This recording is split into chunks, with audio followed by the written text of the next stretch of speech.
കലാകാരന്മാർ ഇങ്ങോട്ടാ പോകുന്നത് അറിയാം. നമുക്ക് പറ്റിയ റിപ്പോർട്ട് വന്നു, അതിന് പറയാൻ കുറെ പോയി, കുറെ ആർട്ടിസ്റ്റുകൾ അങ്ങനെ വിട്ടുപോയി. ഇപ്പൊ വീണ്ടും മലയാള സിനിമ ലഹരിയുടെ പിടിയിലേക്ക് പോവാണ്, കുറെ ആർട്ടിസ്റ്റുകളുടെ പേരുകൾ വരുന്നു. എന്താണ് അതിനെപ്പറ്റി പറയാനുള്ളത്?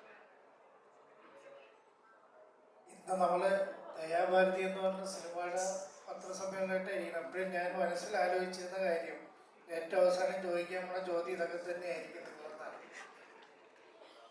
മലയാള സിനിമ ഒരിക്കലും നശിക്കാൻ പോകുന്നില്ല. ഇവിടെ എന്തൊക്കെ ശുദ്രശക്തികൾ വന്നാലും ഈ ഇൻഡസ്ട്രി ഇങ്ങനെ തന്നെ നിലനിൽക്കും. ചെറിയ ക്ഷീണങ്ങളൊക്കെ സംഭവിച്ചിട്ടുണ്ട്, അതിന് വരെ നമുക്കൊന്നും ചെയ്യാൻ പറ്റില്ല. എല്ലാവരും സിനിമയിലോട്ട് മാത്രം ഉറ്റുനോക്കുന്നത് കൊണ്ടാണ് ഇവിടെ മാത്രമേ ഇങ്ങനെയുള്ള കാര്യങ്ങൾ നടക്കുന്നുള്ളൂ എന്ന് മനസ്സിലാക്കുന്നത്.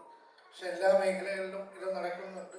ഇപ്പം നിങ്ങളുടെ മേഖലകളിലാണ് പോലും ഇതെല്ലാം സംഭവിക്കുന്നുണ്ട്. അവിടെയൊക്കെ ഒരു കമ്മീഷൻ വെച്ച് കഴിഞ്ഞാൽ അവിടെയൊക്കെ ഇതൊക്കെ തന്നെ പുറത്തോട്ട് വരും.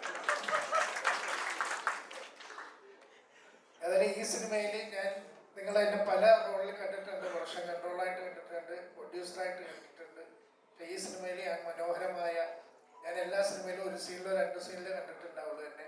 പക്ഷേ ഈ സിനിമയിൽ ഒരു 2 ദിവസം മുമ്പ് എന്നെ വിജയേട്ടൻ വിളിക്കുന്നത്, എൻ്റെ സിനിമ അടക്കം 2 ദിവസം മുമ്പ് അഭിനയിക്കണം. പക്ഷെ അവിടെ ചെന്നതിന് ശേഷം അരിയന സാറിനും ചെയ്യിപ്പിച്ച പോലെ തന്നെ എന്നെയും 10-12 ദിവസം അഭിനയിപ്പിച്ചു. ഒരു മുഴുനീള വേഷം തന്നെ തന്നിട്ടുണ്ട് ഈ പടത്തിൽ. ഒരു ഡയറക്ടർ പറഞ്ഞ പോലെ ഇതൊരു അവാർഡ് പടമല്ല. അദ്ദേഹം പറഞ്ഞു 25 രൂപ മണിക്ക് ഒരു അവാർഡ് പടം വിളിക്കാൻ പോയതാന്ന് പറഞ്ഞു. പക്ഷെ ഇതല്ല. അദ്ദേഹം തന്നെ പറഞ്ഞു ഇതിനകത്ത് ആക്ഷൻ ഉണ്ട്, കോമഡി ഉണ്ട്, സോങ് ഉണ്ട്. 2 കോടി രൂപ ബഡ്ജറ്റ് എത്തിയപ്പോൾ ഈ സിനിമ പക്കാ കൊമേഴ്ഷ്യൽ സിനിമയായി മാറിയിട്ടുണ്ട്. എല്ലാവരും ഈ സിനിമ കണ്ടു വിജയിപ്പിക്കുക. ഇതിനകത്ത് നല്ലൊരു സന്ദേശമുണ്ട്. നിങ്ങൾ ഈ ചോദിച്ച പോലെ തന്നെ ആദിവാസികളെ പറ്റിയുള്ള പ്രശ്നങ്ങളെല്ലാം ഈ സിനിമയിലൂടെ പറയുന്നുണ്ട്. എല്ലാവരും ഈ സിനിമയെ ഒന്ന് പ്രോത്സാഹിപ്പിക്കുക, മാക്സിമം ആളിലോട്ട് എത്തിക്കാൻ ശ്രമിക്കുക. തിയേറ്ററിൽ വന്ന് ഈ സിനിമ കാണാൻ ആൾക്കാരെ പ്രേരിപ്പിക്കും.